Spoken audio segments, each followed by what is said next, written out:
You just realized your business needed to hire someone yesterday. How can you find amazing candidates fast? Easy. Just use Indeed. Stop struggling to get your job post seen on other job sites. With Indeed sponsored jobs, your post jumps to the top of the page for your relevant candidates, so you can reach the people you want faster. According to Indeed data, sponsored jobs posted directly on Indeed have 45% more applications than non-sponsored jobs. Don't wait any longer. Speed up your hiring right now with Indeed. And listeners of this show will get a $75 sponsored job credit to get your jobs more visibility at Indeed.com/kidsandfamily. Just go to Indeed.com/kidsandfamily right now and support our show by saying you heard about Indeed on this podcast. Terms and conditions apply. Hiring? Indeed is all you need.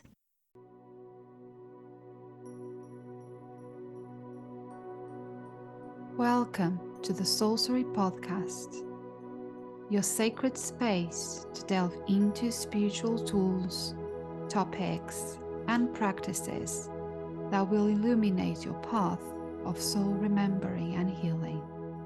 I'm your host, Lígia Costa, a soul guide, alchemist, soul writing coach, and the creator of the Trust Pathway. I'm deeply grateful to have you here with me. Together, we'll embark on a profound exploration of self-discovery and healing, unlocking the secrets that lie within. Hello and welcome to another episode of the Soulcery Podcast. I'm Lígia Costa, and today we are talking about something that is so often overlooked, but it's so essential as well for healing and growth, and it's all about closure. Life is a continuous cycle of beginnings and endings, and yet not all endings feel complete. Some leave us wandering and grieving or carrying unresolved emotions long after they have passed. But closure is what allows us to make peace with the past, so we can, in some way, move forward with more clarity and, most importantly, lightness. However, closure isn't always given to us, right? Sometimes we have to create it for ourselves. So today we will explore what closure really means beyond just moving on, why it's so important for our healing journeys, how to find closure when you don't receive the answers or the apologies you hoped for, and how closure can become an act of self-love that frees you to embrace new beginnings. So take a deep breath. Let's begin. Closure is more than just an ending, right? It is an internal process of understanding, of acceptance, and of release. And it's the moment when you can actually say, I might not have all the answers right now, but I do trust that I have what I need to move forward. And it's all about trusting, right? It's about kind of surrendering as well, because even though you don't see how things will unfold, you trust that you are equipped with everything that you need in order to keep going. And it's also a transition. It's like a bridge between what was and what is to come. It allows us to pause, to reflect, and to make sense of our experiences. And sometimes we only truly understand the significance of an event once we have reached its end. So think about a time when you found closure. It maybe was after a breakup, or a career shift, or the loss of a friendship. What did it feel like when you finally accepted that that chapter had ended? Did you feel a sense of peace? Did you feel lighter? Maybe a lightness in your chest? Or maybe you felt a contraction in your chest, like a bittersweet sadness, knowing that while it was over, it had also shaped you. So closure isn't just about saying goodbye. And it doesn't mean forgetting either, okay? It does not mean dismissing what happened or pretending that you are over it when in fact you are not. Closure means integrating the experience into your story in a way that no longer holds you hostage. But of course, not all endings, come wrapped in neat bows.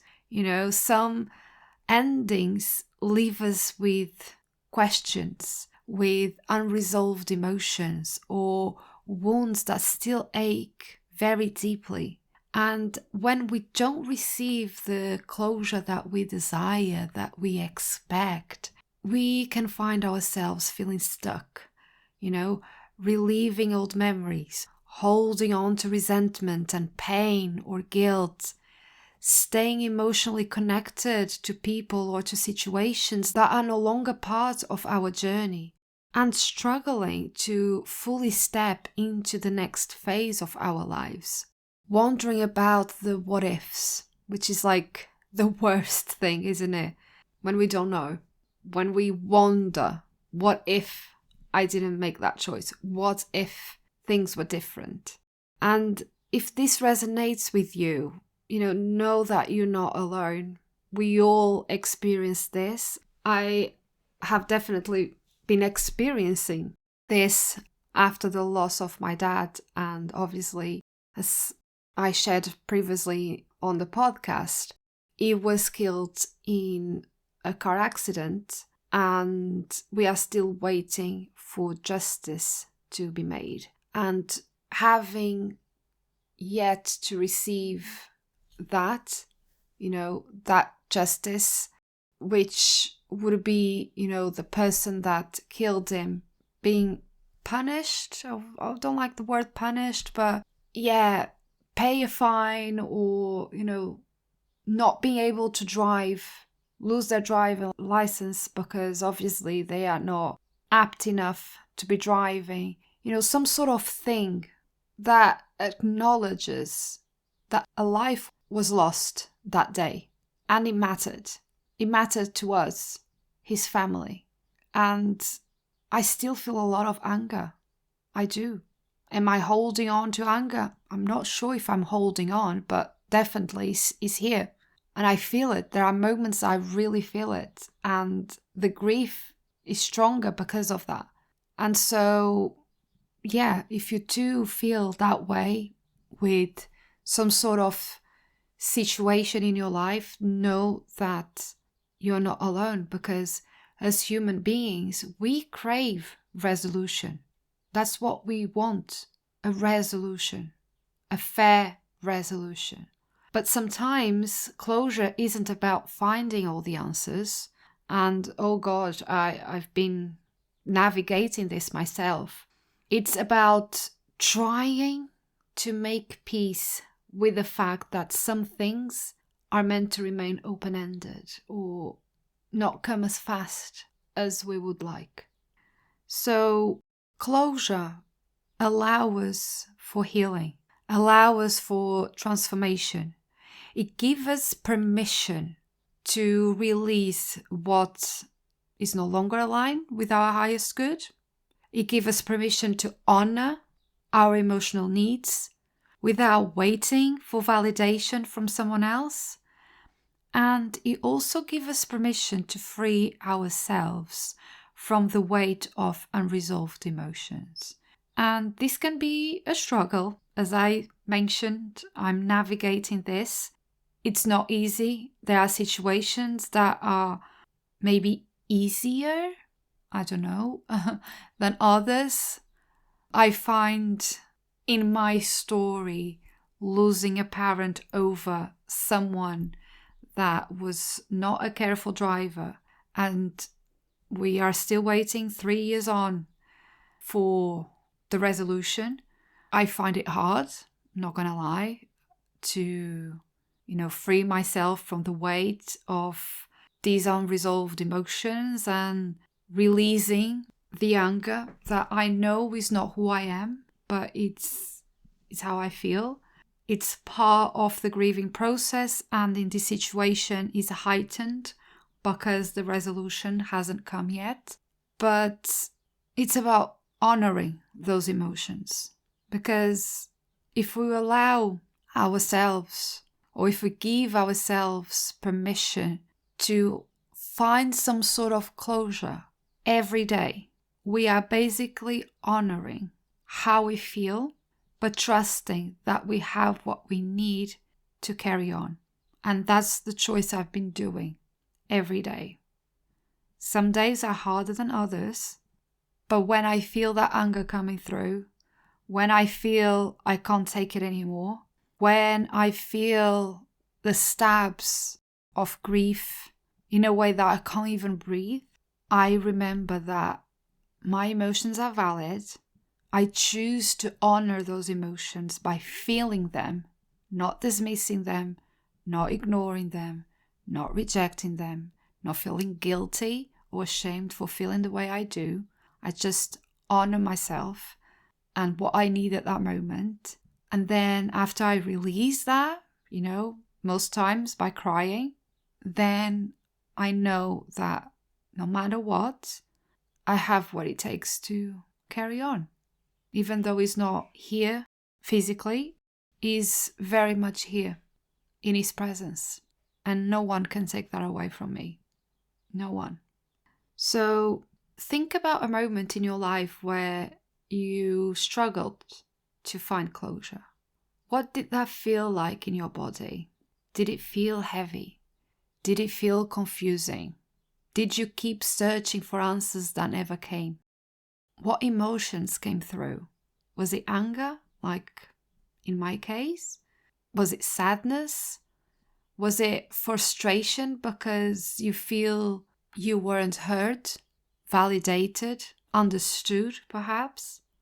Now imagine what it would feel like to truly release that burden, to breathe deeply, knowing you have honored the lesson and that you are ready for what comes next.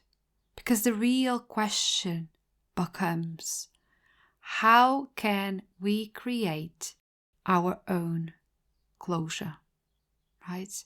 Without depending on external factors, without waiting for others or for a situation to resolve itself.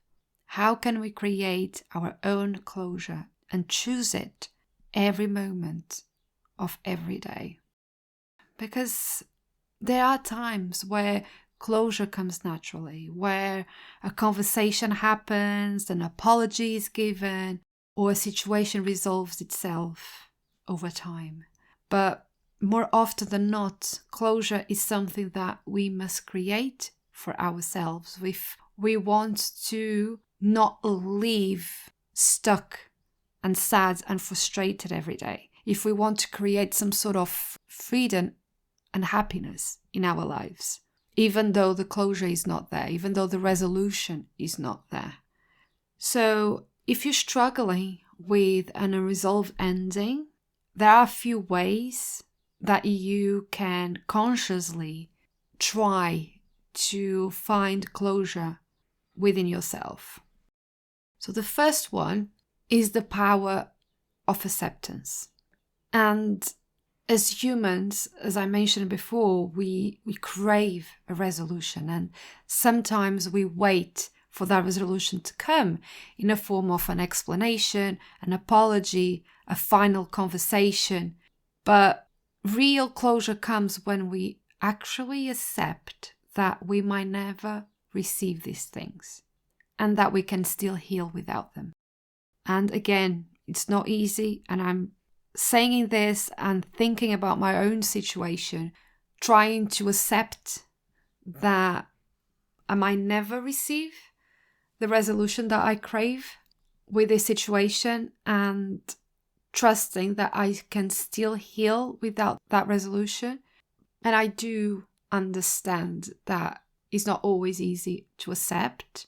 And again, I'm moving through the anger, and I know at some point in this process, the acceptance will come. It's another phase of grieving.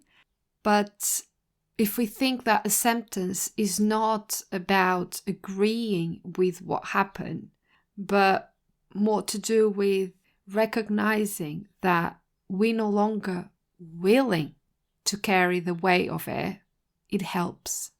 Because it gives us the control. It gives us the power of choice. I get to choose not to carry the weight of it.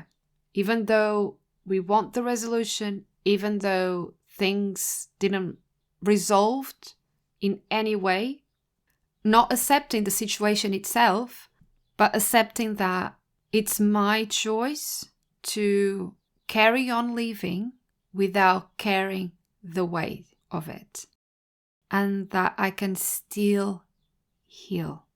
It's a choice, and it requires a lot of inner work.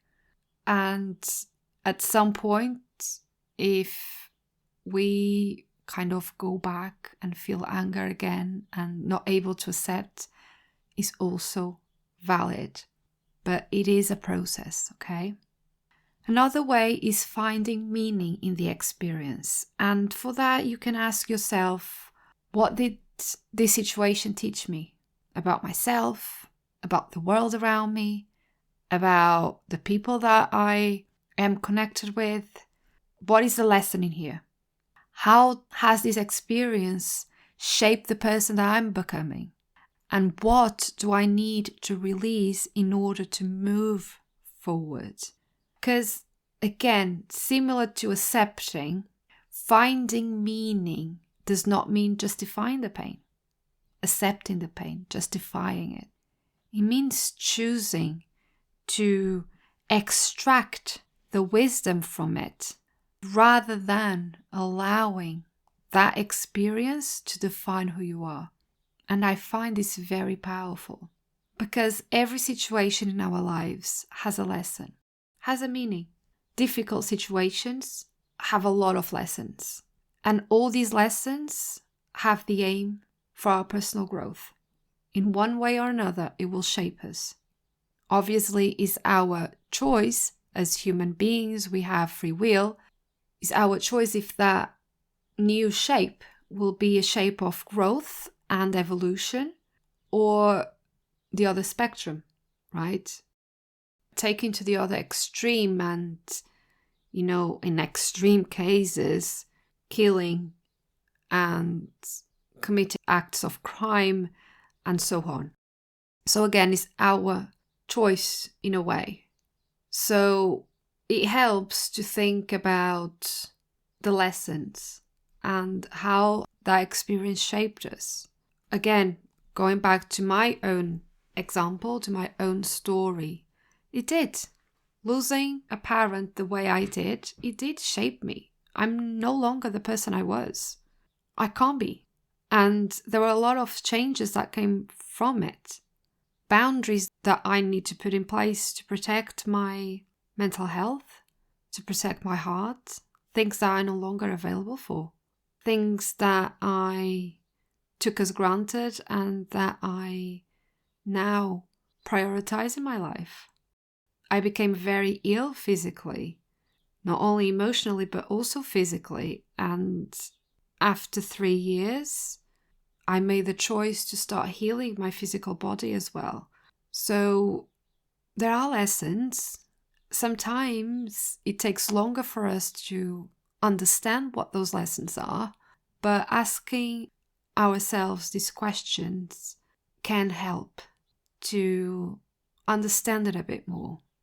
Another way, and I did this one years ago, not related to this story that I shared, but as I shared in the podcast before as well, my relationship with my mother is not very good. And through healing as an adult from the childhood abuse I went through, I used this technique and it did help me a lot, which is writing a letter that you never send.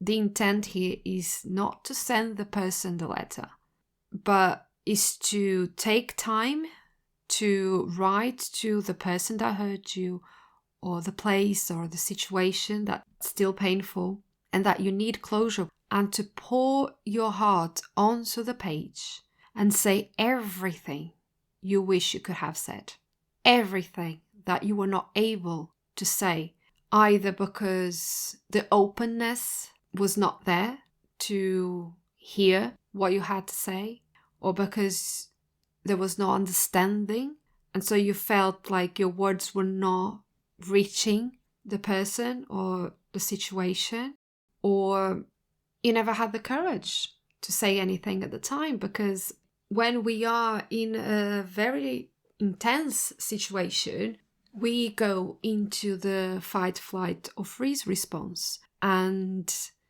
when you fight, you express your anger. You say things that possibly you don't even feel. But if you freeze, you can't say anything.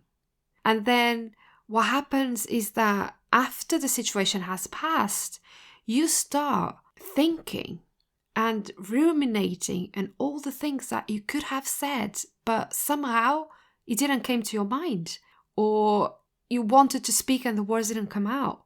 And that rumination can be very, very depressing. It can, if we stay there a long time, it can lead us to actually depression.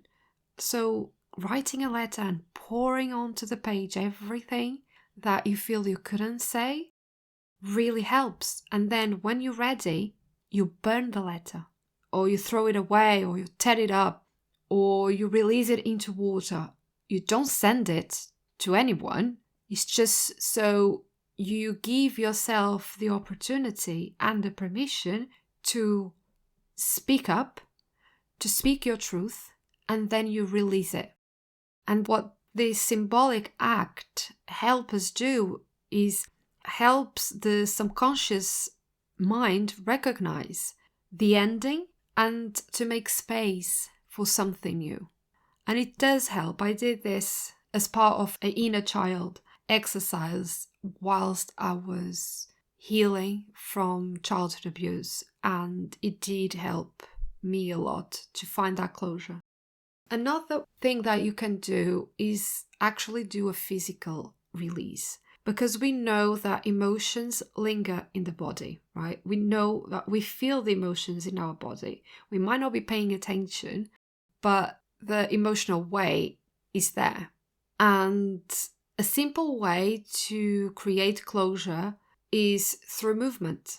And it might be a long walk in nature, it might be a deep yoga session, or even dancing, right? Dancing to a song that represents that emotion that you're feeling, and just let it all out. Shake your body, shake your hands, shake your arms, jump, shout.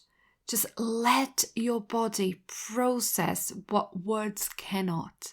And you'll feel so much lighter after that. This was another exercise I did.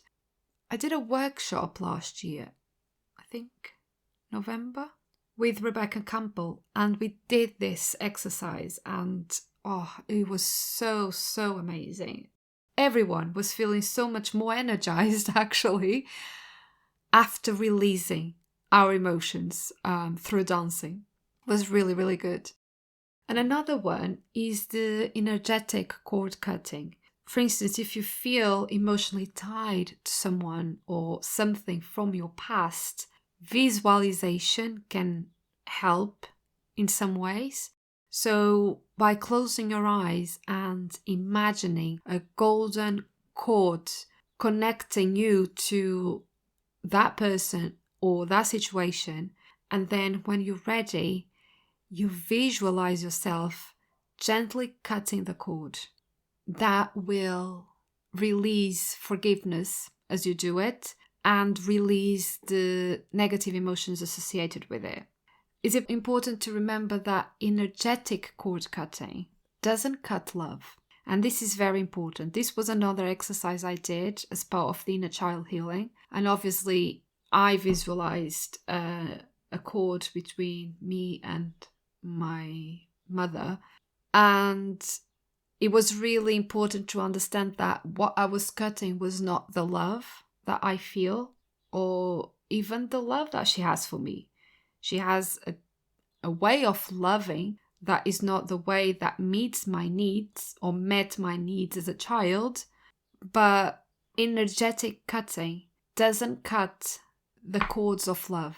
What it does, it cuts the negative aspects, the sadness, the resentment, the frustration, the toxicity that relationship brings, the way that relationship brings. But the love is intact.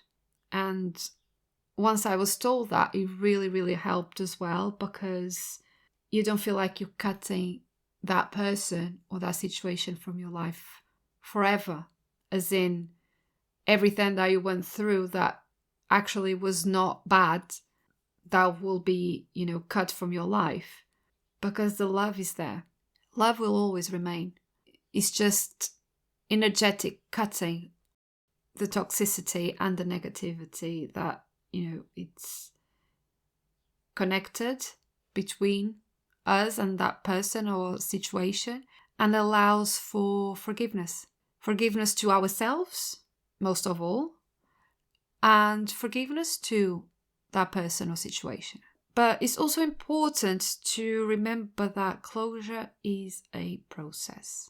It doesn't happen overnight, and that's absolutely okay. The key here is to, again, honor where you are while taking small steps, right?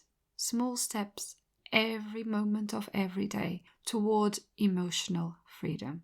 And when we do find our sense of closure, whether externally or within ourselves, we are no longer weighed down by unfinished endings.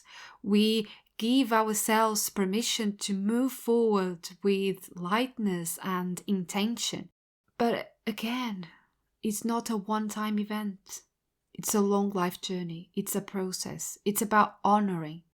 It allows us to release anger, regret, and uncertainty while keeping the wisdom we gained along the way. And some days you will feel free. Other days, the past might resurface. And that is okay. But each time you choose to release, each time you choose to let go of what no longer serves your soul, you are creating space for something new, for new love to come into your life, for new opportunities, new wisdom to move through you, and a new version of you. Because ultimately, that's what's going to happen.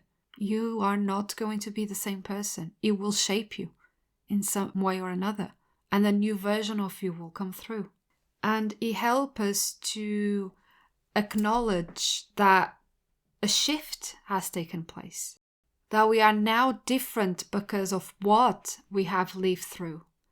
And with that acknowledgement comes the beautiful realization that we are ready for whatever life wants to bring us next. Because you're not meant to stay in the past. You are meant to evolve, to expand, to embrace the full spectrum of your life's journey. So I'll leave you with this question. Is there something in your life that needs closure? Such as a situation that still lingers, a relationship that weighs on your heart, or an old version of yourself that you have outgrown?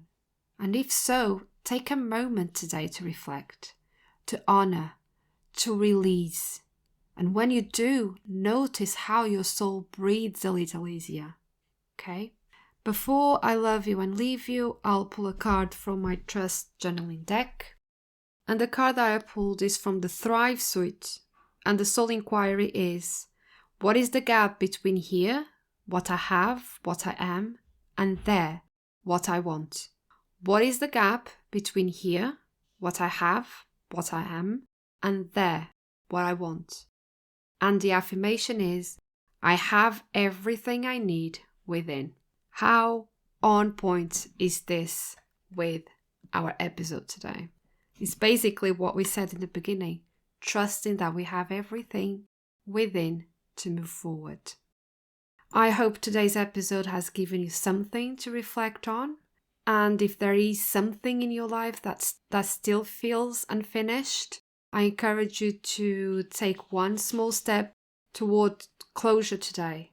So write the letter, speak the words, trust the process. And remember, you are worthy of a life unburdened by the past. Thank you so much for listening, and I'll see you on the next one. Thank you for listening to the Soulcery Podcast and for holding space for this conversation. It is truly magical to be able to walk with you on this journey of soul healing and inner transformation.